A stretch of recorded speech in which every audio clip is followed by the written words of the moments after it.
First bird natin, galing ng Bigan, Ilocos, mga kalapatids, nandito na si Pula at may isa pang lumilipad. Di ko alam kung sino siya, si Checker na yata yan. Siya si Idol Madla, nakakahanga, may mga hawak, gandang linyada. Ika'y inspirasyon kung bakit hanggang ngayon ako'y palaging kumakarera.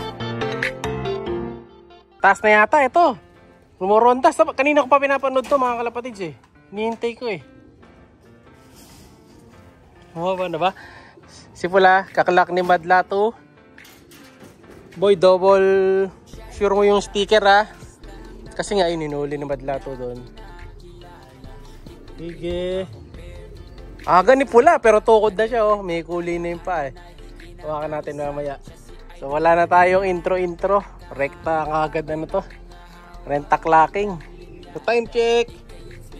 10:30 AM. Yan, may model pa tayong Korean dito. So wait natin na maklak ni Madla to. Ito si Pula. Galing ni Pula. Kalak Bigan, mga kalapatids. Galing mo boy. Hindi lang natin na ano. Alam kung magpapang ilan to. Ha? Yan nga yun. Lags niya lahat. Kaya make sure tama yung nakalagay. Yung ID, yung club. PRCG. Oo, PRCG. Kailangan tama yung ring. Ayun ano, basta yung sticker. Walang mali kahit isa. Huwag mo na yung double clock kung tama naman.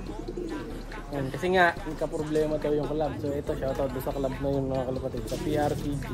Sa problema daw, hindi daw papasok yung mga kalak natin. Dahil nabura daw yung mga entry. Imbis daw na palitan yung isa. Ito yung paliwanag nila yan. Pero maayos naman to later. Wait lang natin. So, ayun si Checkered, oh. Nanginginain doon. Pagkatapos si Madla to, kay Pula siya naman. Ibay, kunin mo. Pasok ka na sa loob. Iwan mo na yung Stephen dyan. Wala akong Stephen, mga kalapatid. Si Stephen Carey. Yan. Punta tayo sa taas. At least may isa na tayo. Mamaya na natin sila kakamustahin. Punta na natin si Checkered. Si Checkered ay nasa taas. Kasi sabi ko kay Madla to, kung sa kapitbahay yung lumilipad na dalawang kalapate. At ako lang rumoronte. Maagan nila ha. Pero tama sticker ma. Tabi mo ha. I-send yan dun sa GC. Send natin sa GC. Ayan, turo ako kayo paano gagawin. Boy. Andiyan na ba?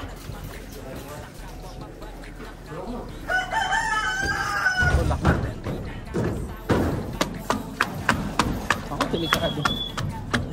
Papupul memory yung cellphone ko.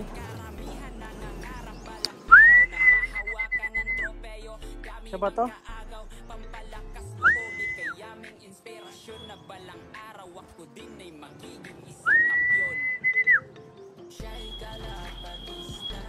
Siya ba to? May puti sa mukha.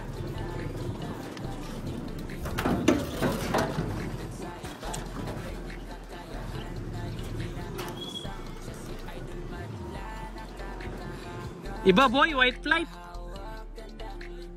Iba, di sa atin. Iba mga kalapatid, white flight eh no. Puti yung bagwis eh. Nagtaka ako. Tingnan mo baka nasa loob na. Wala naman dito.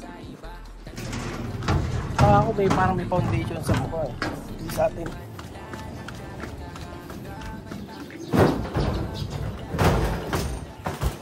Wala.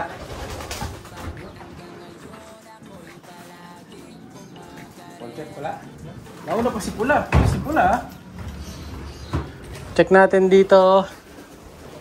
Wala. Isa ba't isa lang to? Hindi. Isa lang talaga to. Yun. So dalawa lang pala sila dito ngayon mga kalapatid. So wala yung isa. May kulay ano nakalip rin yun no? May tali no, pula. Tama. Start check. So waiting tayo ngayon dito.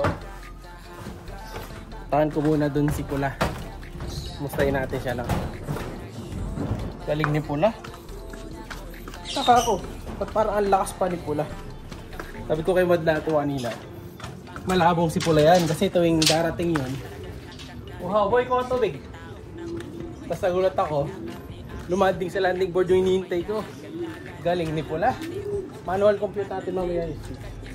No, wait lang natin yung tubig. Ito si Pula mga kalapatids. Check natin. Tingnan ang katawan niya ni Pula ngayon boy. Galing mo. Pabilib mo ako boy. Kala ko rumuronda. Ikaw na pala. Wala pa yung isa. Naunahan niya ngayon ha. Bumawi. Galing. Yan. I-deal muna natin syempre. Saka pampatak. Ikaw na ba lang mawak? Alam nyo na yun. Kung ano yung pinapatak natin na yun mga kalapatid. Saka syempre di mawawala yung alam nyo na yan. Kung ano yan. I-boy pa naman yun ha.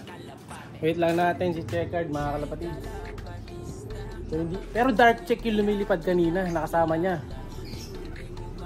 Hindi ko pa nga binidyo eh. Kasi kala ko sa kapitbahay lang talaga yun.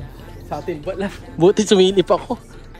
Kasi nagtataka ako eh. Parang wala akong nakikitang pula doon sa kapitbahay eh. Ayan. Painumin na ni Madla to. Unang inom. Galing ng karera. Siyempre dapat ready na. Inom na boy. Eh girl. Hen yan eh. Oh, inom na. Inom.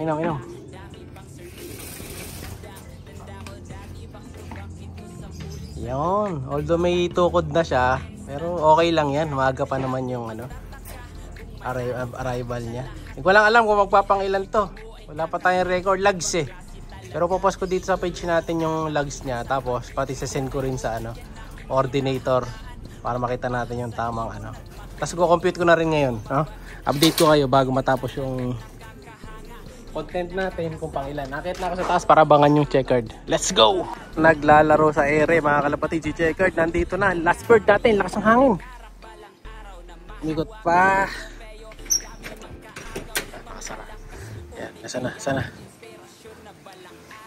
Ayan. No? Sumasakay sa hangin mga kalapatid. Nahihirapan kumabig eh. Grabe. Lakas ng hangin. Bigan din to galing mga kalapatid. So wala tayo din sa kabilang club eh. Dito lang tayo naglaro. Yeah. Dapat rekta landing board na to. Tago tayo para hindi na siya matakot. Landing na boy!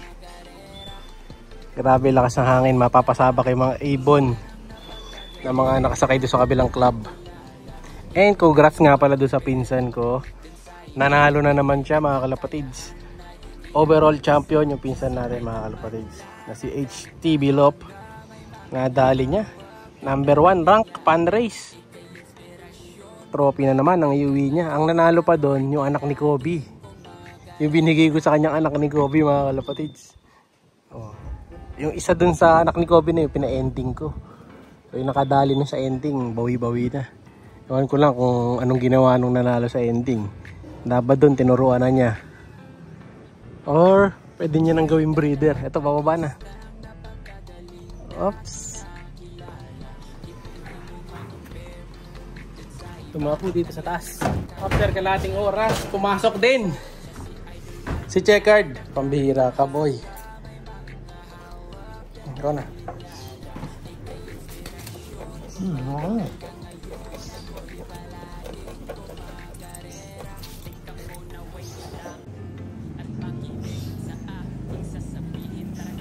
Double check mo. Tama. I-send natin yan sa core.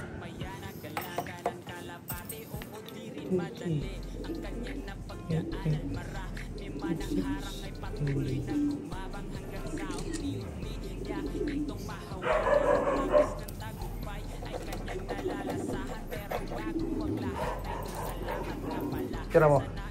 Ito yung ibon natin. Napasaway. Pumasok din after matagal na oras. Ang hirap pasukin ng ibon na to.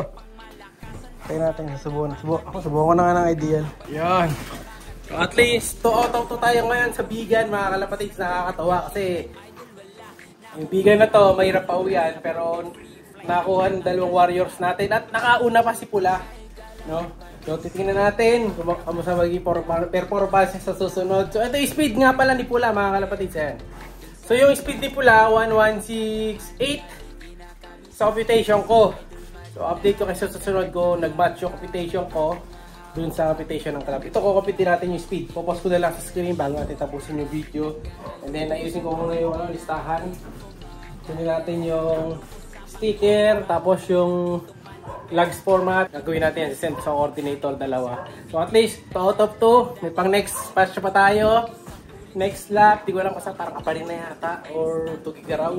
Masusubukan lalo sila doon. Sana makuha yung mga ibon natin, mga lapad. Maraming salamat sa pag-aabang. Like and subscribe. Ingat! Siya'y kalapatistang napakagaling na kinakilala.